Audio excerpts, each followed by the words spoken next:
Iya. Boleh nih kapan-kapan Pak Ketua juga pakai pakaian gini ya, diajak silat juga ya. Sengaja Mbak, kita mau jadi pesilat sekarang. Bukan silat lidah Mbak ya. Betul. Baik, seperti biasa Iya. kalau Pak Ketua tuh dengerin dulu gitu ya, kira-kira apa yang akan menjadi tema kita. Saya ke Bang Ardi dulu. Bang Ardi cerita dong seperti apa, mungkin terkait dengan silat Ya, tradisional Beksi-Kong Haji Mai Bekasi ini? iya, terima kasih sebelumnya untuk Pak Haji atau Bang Coy, Pak Ketua DPRD kita, udah diajak ngobrol-ngobrol ngopi pagi walaupun ngopinya Virtual? virtual. Ya, sebelumnya saya perkenalkan, saya Arif Hardiansyah, biasa dipanggil Ardi atau Bang Ardi. Kebetulan saya sebagai pelatih silat tradisional Beksi aliran Kong Haji Mai dan lokasi di Bekasi Mhm. gitu. Dan untuk silat Beksi sendiri kebetulan silat tradisional Betawi dan sudah diakui kebetulan di UNESCO untuk silat tradisional Betawi, yaitu Beksi. Nah, Mmm. kebetulan kalau untuk Beksi Kong Haji Mai sendiri, Kong Haji Mai itu kebetulan guru besar kita, guru Oh, besar saya dan kawan-kawan yang memakai nama Beksi Kong Haji Mai. Beliau guru besar kita, makanya untuk mengangkat nama beliau, kita pakai nama Beksi Kong Haji Mai, mhm. gitu, Mbak. Sudah berapa tahun ini Bang Ardi? Kalau di Bekasi sendiri, saya udah 4 tahun Oh, melatih. udah 4 tahun Iya, ya. Kalau sudah 4 tahun. kalau silatnya sendiri yang Kong main itu udah berapa tahun? Sudah puluhan tahun? Oh iya, kalau Kong Haji Mai sendiri kebetulan beliau bulan Ramadan tahun ini meninggal dunia kemarin di usia 90 lebih. Beliau sudah menjalani silat beksi ini dari tahun 80-an. Dari tahun 80-an dan sekarang masih terus oleh regenerasi selanjutnya ya? Iya, kita regenerasi, sekarang yang muda-muda yang ngejalanin. Hmm, iya, Bang Ardi apa sih yang menarik dari silat ini sebetulnya?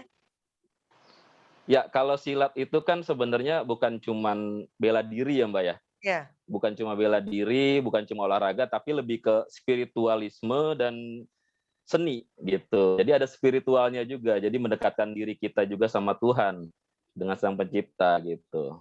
kalau tadi disampaikan bahwa ini sudah diakui oleh UNESCO ya, terkait dengan pencaksilat. Iya, Nah, kalau untuk di Bekasi iya. sendiri sudah berapa, seberapa besar masyarakat sudah mengenal pencaksilat terutama yang, Bang Ardi dan teman-teman sekarang lakukan?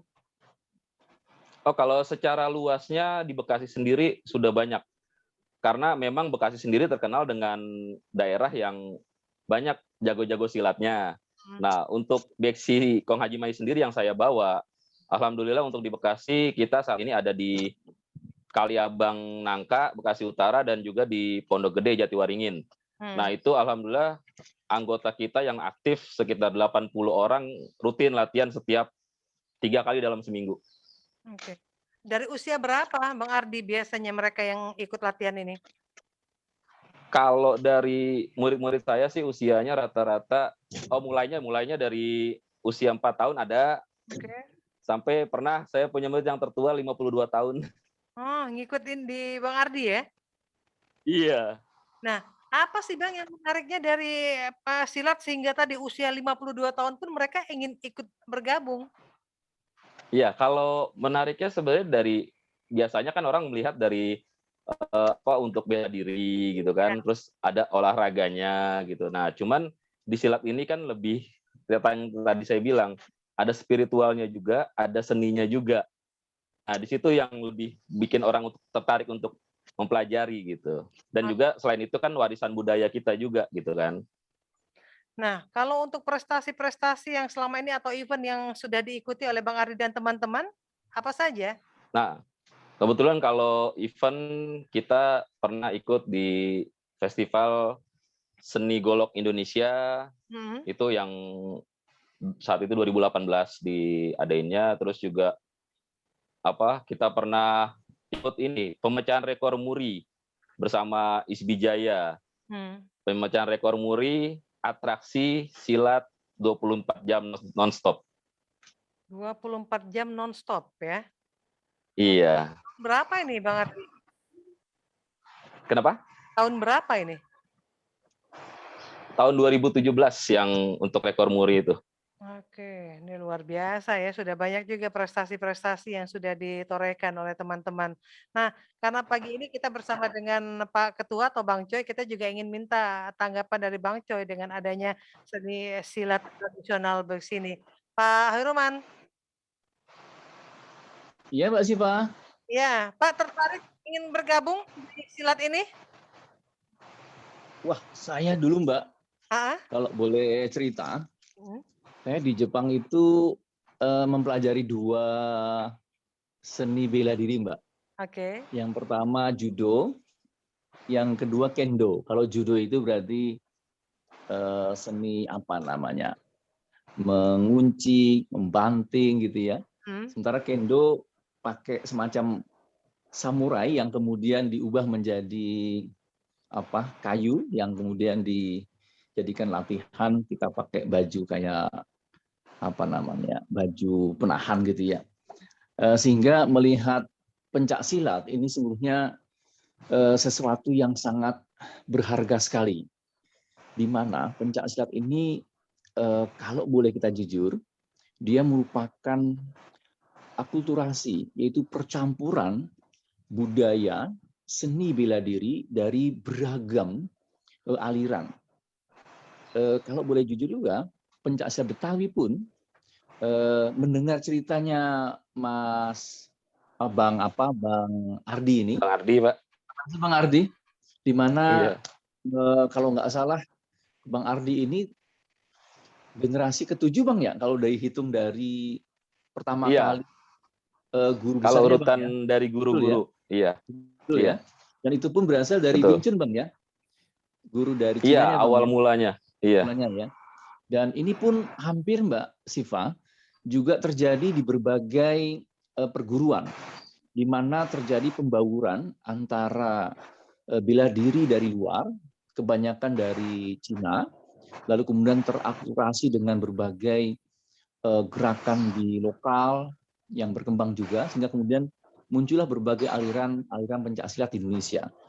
Dilihat dari ragam corak, kemudian pola, kemudian gaya, dan kelebihan masing-masing, ini luar biasa Mbak, kekayaan budaya kita ini yang kita lihat dari aspek pencaksilat. Pencaksilat, beberapa waktu yang lalu saya hadir Mbak di acara latihannya Beksi Haji Kong Maih ini, Kong Maih, itu kelihatan sekali Mbak, bagaimana tidak hanya sekedar memperagakan pencaksilat, gerakan-gerakan pencaksilat, namun tertanam itu adalah pola perilaku yang unik, yaitu mereka didorong untuk membela yang benar, membela keadilan gitu ya, sehingga dipupuk keberanian untuk membela yang benar tadi, keberanian untuk membantu yang lemah, sekaligus dibina secara karakternya Mbak. Mereka juga harus kuat, tangguh, tidak putus asa. Mereka berlatih sekaligus memompa karakter pribadinya. Nah inilah Mbak, saya melihat pencak silat sebagai salah satu unsur budaya kita. Ternyata dapat dimanfaatkan untuk membangun karakter anak-anak muda kita. Kemarin tidak salah ada sekitar 50 orang. Usia SD kelas 3 dan kelas 1 sampai yang SMA. Tentu ini merupakan modal sosial kita. Nah, apabila modal sosial ini mampu dimanfaatkan, Mbak, ini luar biasa. Kita tidak hanya sekedar membina olah tubuh semakin sehat, namun juga secara mental, spiritual, mereka punya keyakinan yang kuat untuk ulet, tangguh, menghadapi berbagai tantangan, dan sekaligus membina diri menjadi pribadi-pribadi yang unggul. Tentunya inilah yang kita harapkan Mbak, dari hadirnya berbagai corak pencak silat Betawi yang kemudian mampu atau dapat diverifikasi oleh pemerintah daerah, sehingga pembinaan tersebut itu semakin baik kualitasnya, sarana prasarana pun diperbaiki, sehingga berkembang mereka menjadi salah satu tempat berkumpulnya anak muda kita menyalurkan energi-energi mereka.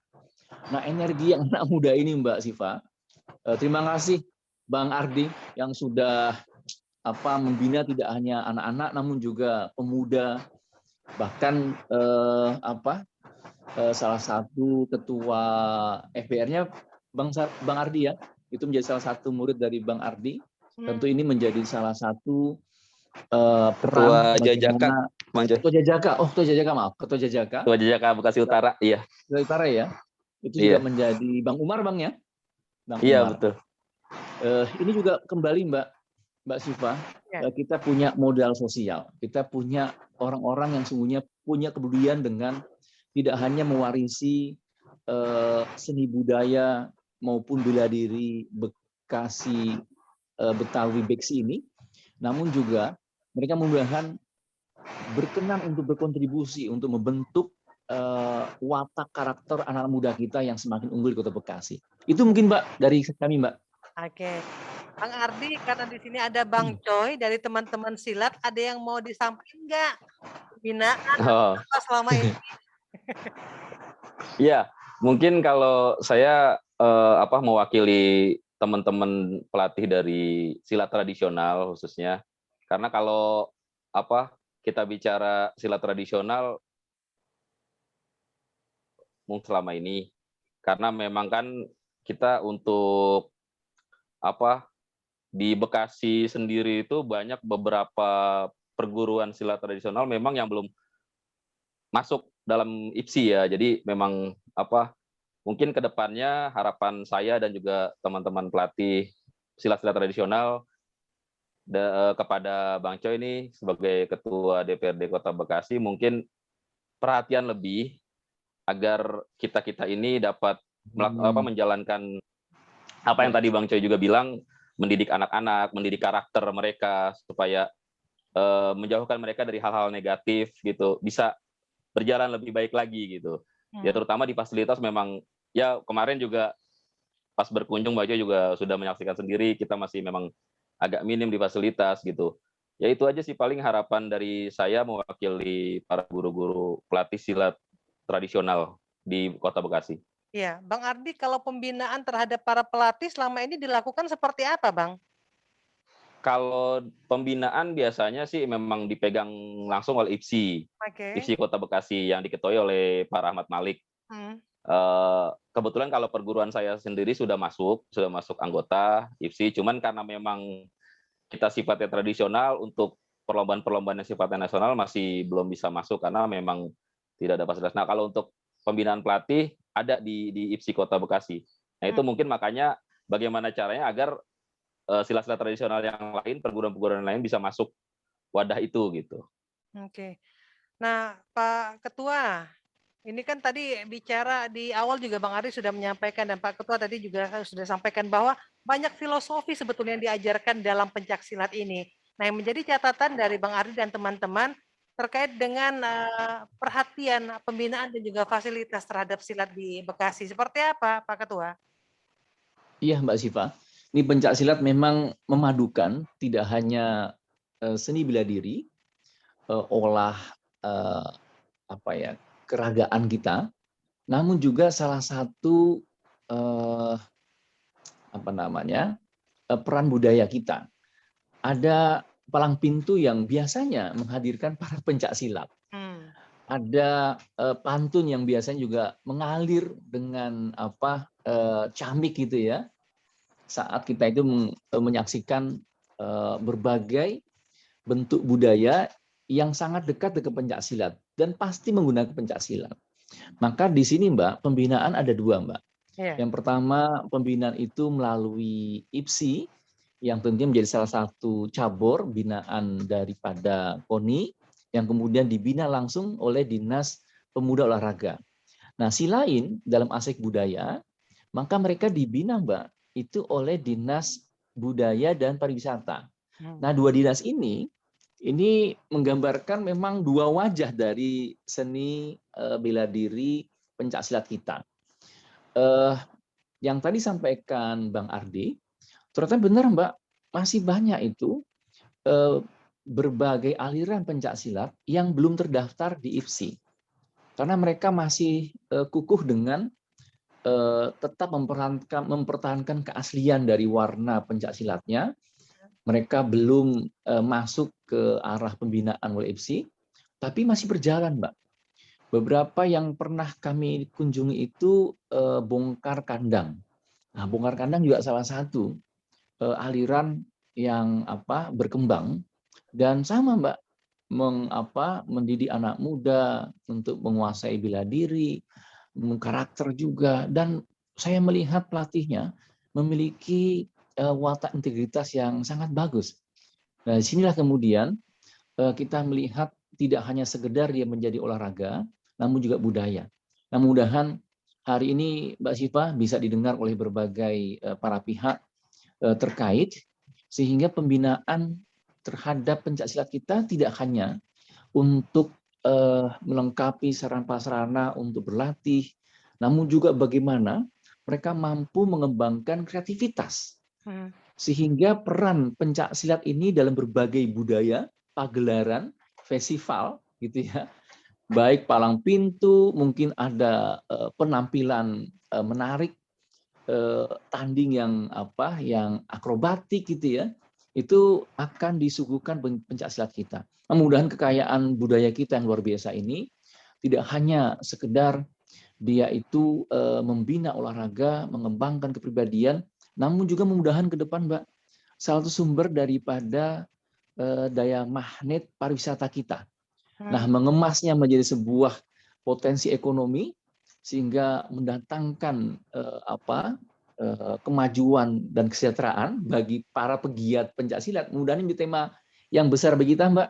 Sehingga perhatian dari Pemda tadi, kelengkapan sarana, lalu kemudian kedua mengembangkan kreativitas mereka, sehingga budaya pencaksilat tidak hanya mengembangkan, memupuk, memperkokoh jasa diah kita, namun juga magnet bagi wisata di Kota Bekasi. Demikian Mbak Syifa. Itu Bang Ardi, bagaimana tanggapannya? Ini sudah luar biasa memberikan semangat kepada teman-teman di pencaksilat Bekasi, Pak Ketua. Iya, Mbak Syifa. Alhamdulillah, emang saya juga pas ketemu sama Pak Ketua DPRD kita nih, kemarin juga ngobrol banyak. Kemarin memang beliau alhamdulillah atau enggak? Ketemunya kebetulan karena malam-malam, jadi kita nggak ada persiapan juga. Tapi emang kebetulan murid-murid saya emang aktif di palang pintu juga. Iya. Terus kalau untuk Bang Choi sendiri, emang alhamdulillah setelah ngobrol sama beliau kemarin, beliau sangat tertarik gitu untuk pengembangan bela diri pencaksilat ini gitu, terutama silat tradisional. Karena memang ya setelah pandemi kita juga banyak pagelaran budaya yang tertunda gitu kan, biasanya memang kita siarnya itu di pagelaran-pagelaran budaya gitu. Tapi karena pandemi memang kosong banget acara. Sekarang sudah mulai menggeliat lagi? Ya, sudah mulai sedikit-sedikit. Oke. Nah, ini ada pertanyaan. Bang Ardi tadi disampaikan bahwa Bang Ardi pelatih silat tradisional, aliran Kong Haji Mai Bekasi. Emang ada banyak aliran untuk pencak silat ini atau seperti apa, Bang Ardi? Bisa dijelaskan nggak? Ya, kalau untuk aliran silat sendiri banyak, Mbak. Ada ribuan untuk Indonesia. Jangankan Indonesia, untuk Jabodetabek saja termasuk Bekasi itu ada ratusan aliran silat. IFSI apa saja? Kenapa? Ya, kalau di Bekasi sendiri, seberapa banyak yang tergabung di IFSI aliran-alirannya ini? Kalau di IFSI, menurut info dari wakil ketuanya, Bang Jiung ya, kalau mungkin Mbak Syifa kenal, yang dijulukin si golok terbang. Betul. Itu kalau info dari beliau, baru ada sekitar 80-an perguruan yang terdaftar di IFSI Kota Bekasi. Padahal di Bekasi sendiri ada ratusan perguruan pencaksilat dan aliran-alirannya. Nah, Pak Ketua, ada upaya tidak mendorong agar mereka yang belum bergabung di IFSI ini mereka mendaftarkan secara resmi agar tadi geliatnya lebih berasa, lalu juga gaungnya untuk pariwisata Bekasi juga lebih maksimal, Pak Ketua? Iya, memang membutuhkan komunikasi agak panjang, Mbak Syifa. Terkadang masing-masing aliran memiliki alasan tersendiri sehingga mereka tidak bergabung dengan IFSI. ada yang memang ingin bertahankan warna kekhasan corak dari alirannya, ada juga yang secara administrasi Mbak, untuk masuk ke IPSI memang membutuhkan kelengkapan administrasi. Itu ada kebutuhan ada ART, mudah-mudahan IPSI mungkin bisa memberikan penjelasan lebih baik lagi. Namun sebagai sebuah komunitas, mereka harus tetap dibina oleh pemerintah Kota Bekasi. Tadi yang kami sampaikan Mbak, dalam aspek seni budaya sendiri, karena masuk di budaya, maka Dinas Budaya Pariwisata ini bisa menjadi leading sektor untuk membina, melindungi, sekaligus memelihara dan mengembangkan seni budaya pencaksilat sebagai aset budaya kita.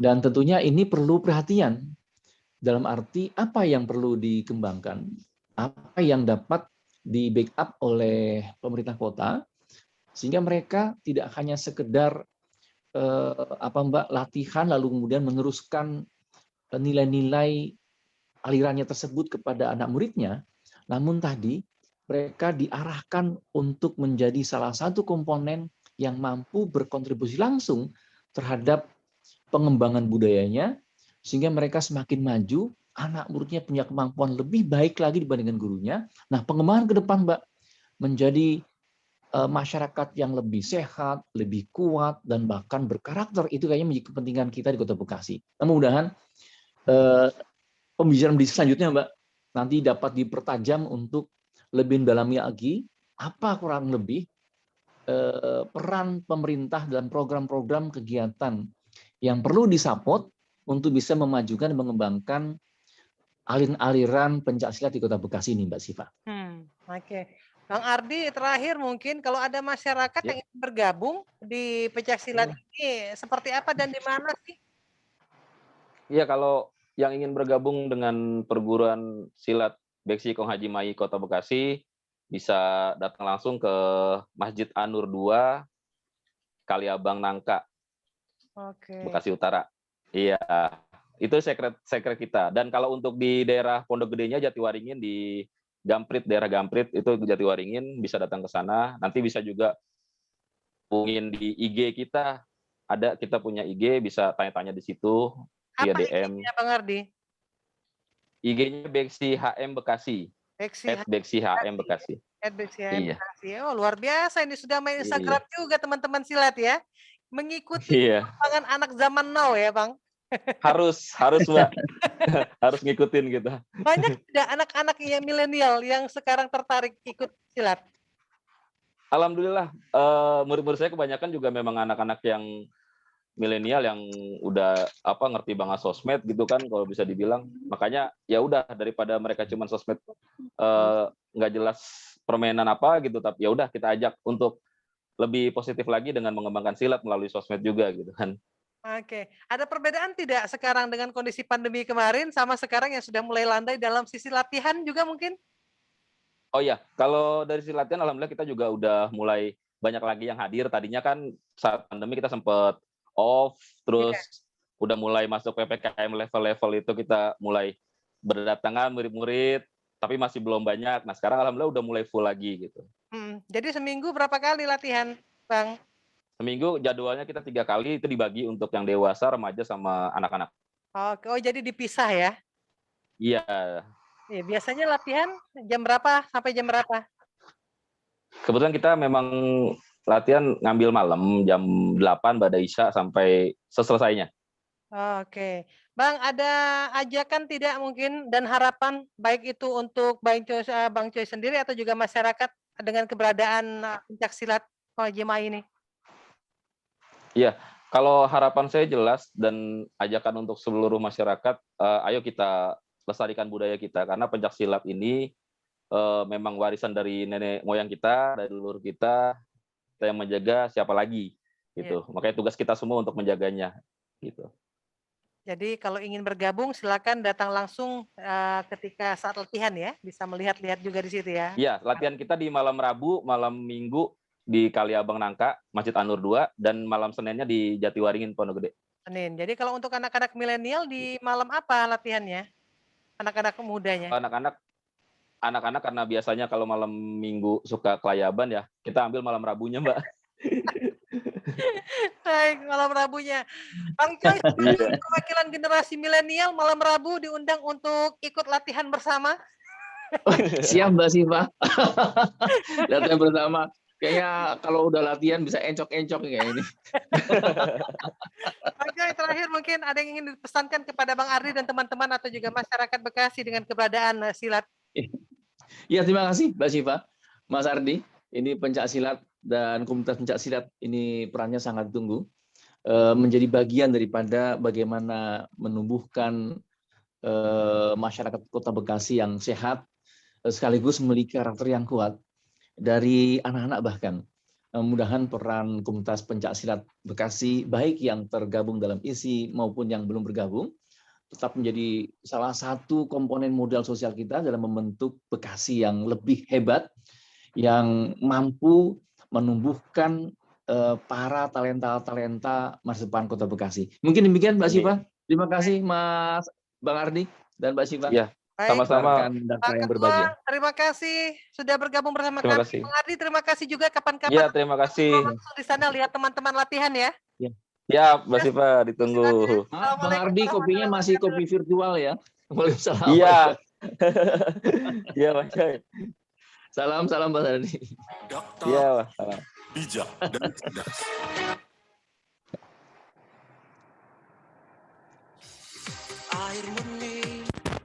Bang Joy, makasih. Bang Ardi, makasih. Iya, Bang Ardi, sama-sama, makasih. Mas Joy. Kapan-kapan saya mampir lagi Iya, Bang Mas Ardi. Joy, terima kasih. Salam untuk yang lain. Dan Ya, makasih Mbak insya Siva. Allah, saya Saya pamit sampaikan. ya. Assalamualaikum warahmatullahi wabarakatuh. Salam. Ya, Waalaikumsalam warahmatullahi wabarakatuh.